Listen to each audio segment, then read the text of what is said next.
경제협력개발기구 OECD는 올해 한국 경제가 글로벌 반도체 수요의 지속적인 증가로 수출이 늘어 안정적인 성장세를 보일 것이라고 밝혔습니다. 그러면서 올해 한국 경제 성장률 전망치를 2.5%로 내다봤습니다.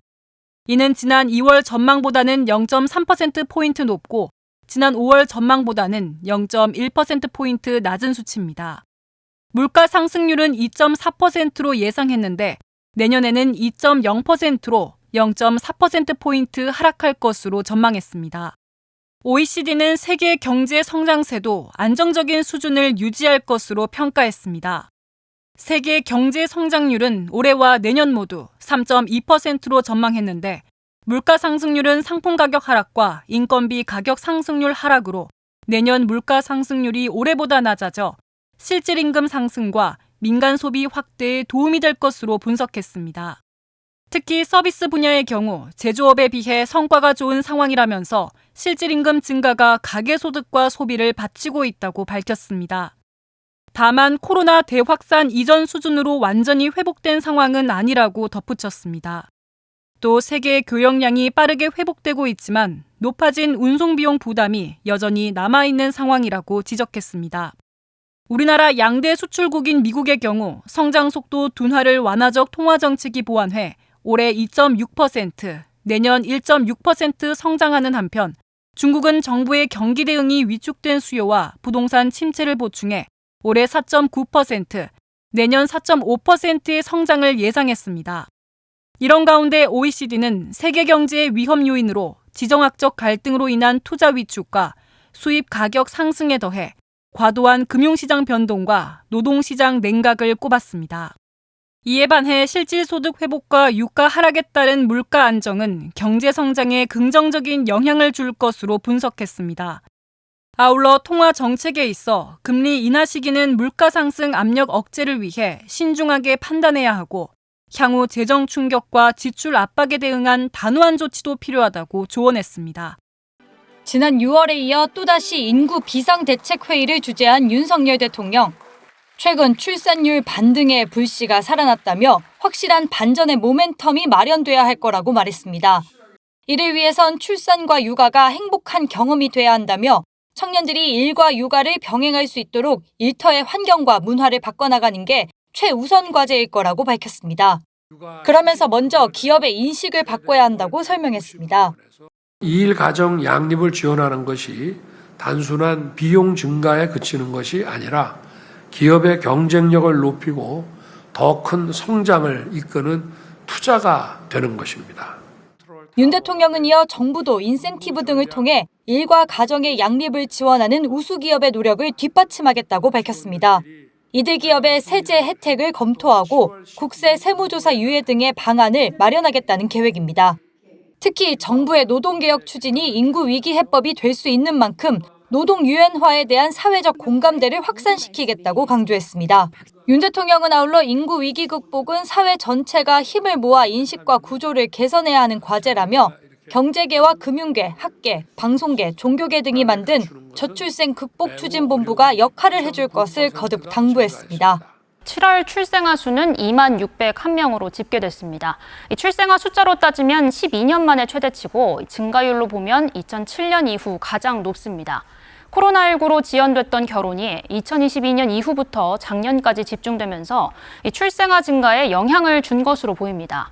이 7월 혼인 건수도 18,800여 건으로 지난해 같은 기간보다 4천여 건 늘었는데요.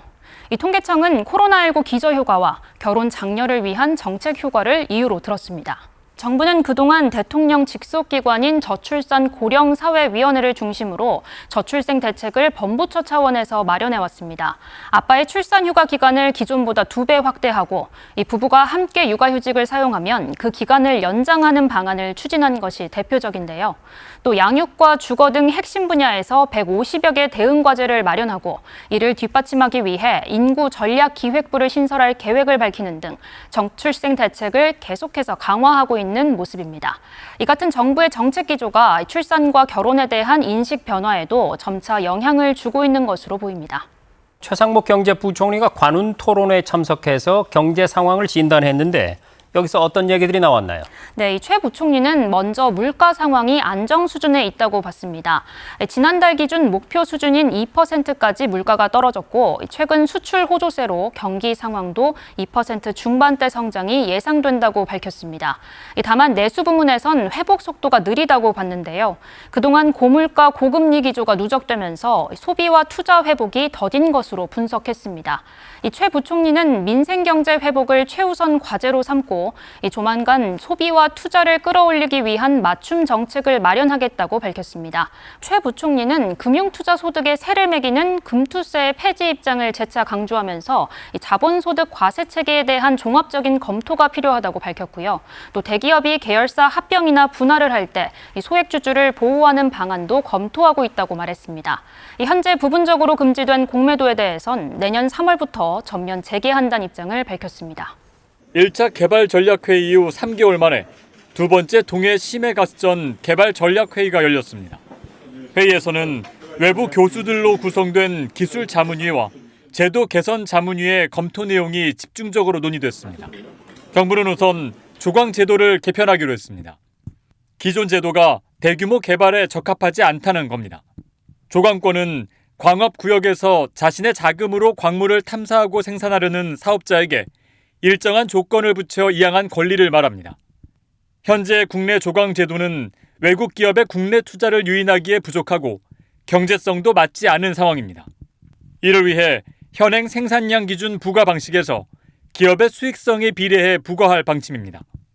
기술자문위는 1차공 시추 위치도 적정하다고 평가했습니다.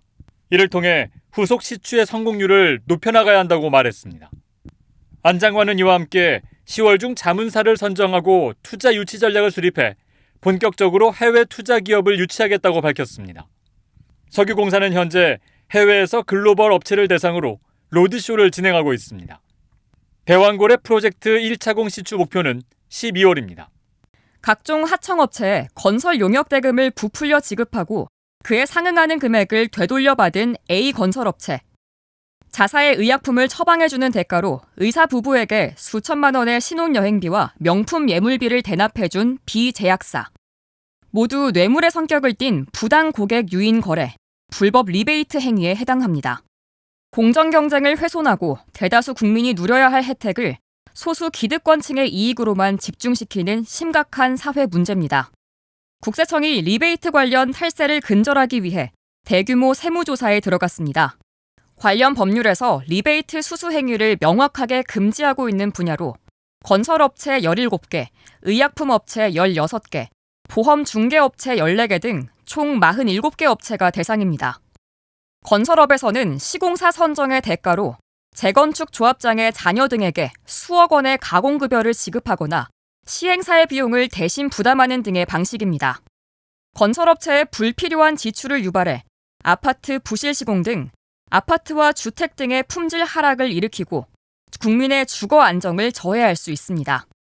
의약품 업체에서는 병의원에 고가의 가전제품과 가구 등을 배송하고 병원장의 자녀 등을 의약품 업체의 주주로 등재한 후 수십억 원의 배당금을 지급하는 등 현금성 금원을 제공했습니다. 최근 급부상하고 있는 CEO 보험 시장에서도 리베이트 지급 혐의가 확인됐습니다. 보험 중개업체가 가입법인의 대표자나 배우자 등을 보험 설계사로 허위 등록하고 수억 원의 모집 수당을 지급한 겁니다.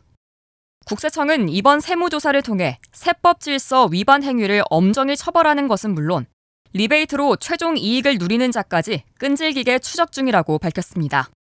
수취자에게 정당한 몫의 소득세를 과세하고 공정 경쟁을 훼손하는 리베이트 탈세의 고리를 끊어내겠다는 방침입니다. 주택 청약 종합저축의 금리가 최대 3.1%로 오르고 기존의 입주자 저축 가입자는 주택 청약 종합저축으로 전환할 수 있게 됩니다. 국토교통부의 주택 청약 종합저축 개선 방안에 따르면 23일부터 주택 청약 종합저축의 금리가 종전 최대 2.8%에서 최대 3.1%로 0.3%포인트 인상돼 종합저축의 금리가 시중 4대 은행 예금 금리보다 더 높아졌으며 약 2,500만 명의 가입자가 혜택을 볼 전망입니다. 또 다음 달 1일부터 청약 예부금, 청약 저축 등 입주자 저축을 종합저축으로 전환이 가능해 민영과 공공주택 중 한 가지 유형에만 청약을 할 수 있던 것이 모든 주택 유형에 청약이 가능해집니다. 지난 19일부터 21일 사이 집중호우로 피해를 본 부산, 충북, 충남, 전남, 경남 등 5개 시도에 재난안전특별교부세 24억 원이 긴급 지원됩니다. 이번 지원은 호우 피해 지역의 신속한 응급 복구를 위해 결정됐습니다. 이상민 행정안전부 장관은 관계 기관에서는 피해 지역 주민의 불편을 최소화할 수 있도록 응급 복구를 조속히 추진해달라고 당부했습니다.